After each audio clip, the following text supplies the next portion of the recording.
और चलिए अगली खबर का रुख करते हैं। अहम खबर यूपी के गाजियाबाद से मिल रही है, जहां हैरान करने वाला मामला सामने आया है। आपको बता दें, नाबालिग लड़की को दिल्ली के रेड लाइट इलाके में बेचा गया है। आरोपी दानिश ने नाबालिग को प्रेम के जाल में फंसाकर उसे रेड लाइट एरिया लेकर गया और वहां उसे बेच डाला। शादी का झांसा देकर नाबालिग को दिल्ली लेकर आया था दानिश। गाजियाबाद पुलिस ने आरोपी दानिश को गिरफ्तार कर लिया है। रेड लाइट एरिया से नाबालिग को पुलिस ने छुड़ा लिया है। किस्मत अच्छी रही इस नाबालिग की, जिसे रेड लाइट एरिया से छुड़ा लिया गया है।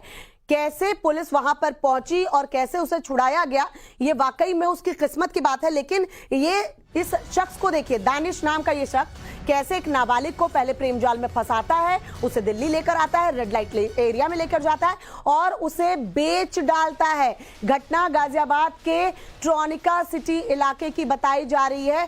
दानिश उसे यहां लेकर आया अपने प्रेम जाल में फंसाकर और उस लड़की को ले जाकर किस तरीके से रेड लाइट एरिया में बेच दिया गया। सवाल ये उठता है कि आखिर गाजियाबाद की लड़की दानिश से संपर्क में कैसे आई, लव जिहाद की पूरी कहानी क्या है, जरा इसको समझने की जरूरत है। उसे समझिए, हम आपको बताते हैं एक एक फैक्ट कि आखिर हुआ क्या था, कैसे जाल में ये लड़की फंसी थी।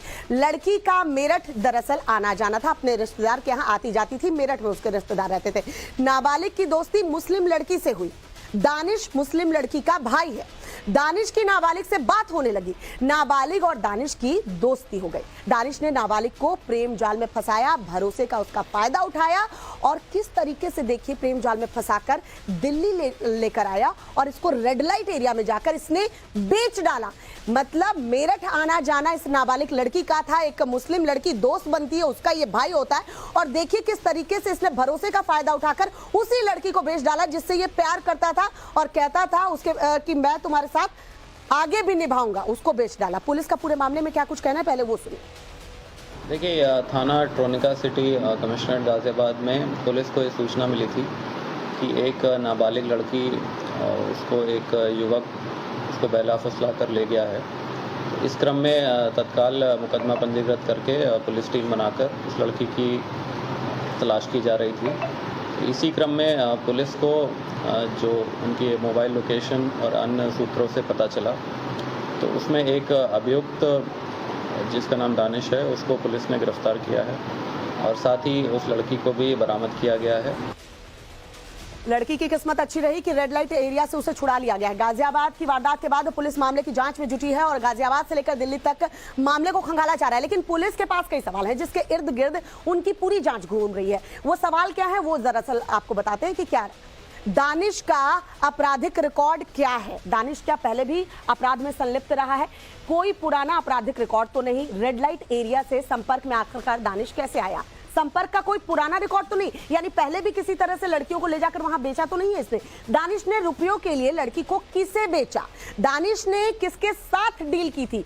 दानिश को लड़की के बदले किसने रकम दी थी? तमाम ये सवाल हैं जो पुलिस जिसके जवाब चाहती है। क्या पहले भी दानिश ने किसी लड़की को बेचा है? ये क्यों? क्योंकि रेड लाइट एरिया लेकर जाता है, वहां बेच डालता है, पैसे लेता है, वहां से निकल जाता है। तो आखिरकार ये तमाम सवाल हैं जो पुलिस जिसकी जांच कर रही है, जो सवालों के जवाब जो है उससे चाहिए दानिश से। इस वक्त हमारे सहयोगी मोहित ओम हमारे साथ जुड़ चुके हैं। मोहित का रुख कर लेते हैं। मोहित, पूरे मामले में लड़की को तो बचा लिया गया है रेड लाइट एरिया से, लेकिन फिलहाल कई सवाल हैं जिसके जवाब पुलिस भी तलाश रही है। आखिरकार दानिश को लेकर अभी तक पुलिस के पास क्या इंफॉर्मेशन है?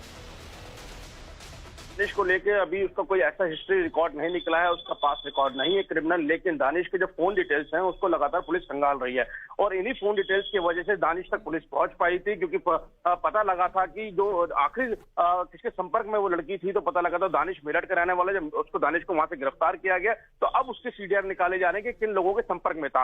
क्या उसने रेड लाइट एरिया में बेचने के लिए किसी और का सहयोग लिया था? कोई उसका साथी था जो उसको बता रहा था इस तरीके से करने के लिए? क्योंकि दानिश की उम्र इतनी नहीं है कि वो इतने बड़े क्राइम को अंजाम दे सके और पुलिस का यही कहना है कि दानिश का जब रिकॉर्ड नहीं है तो उसके साथ कौन था उनको वेरीफाई करने के लिए उसकी कॉल डिटेल्स निकाली जा रही हैं। लेकिन गनीमत रही कि पुलिस को वक्त रहते पता लग गया कि लड़की रेड लाइट एरिया के अंदर है दिल्ली में, और दिल्ली पुलिस की मदद से उस लड़की को वहां से रिकवर किया गया। बिल्कुल मोहित, खबर पर नजर बनाए रखिए, अपडेट आपसे लेते रहेंगे। फिलहाल बहुत बहुत शुक्रिया आपका।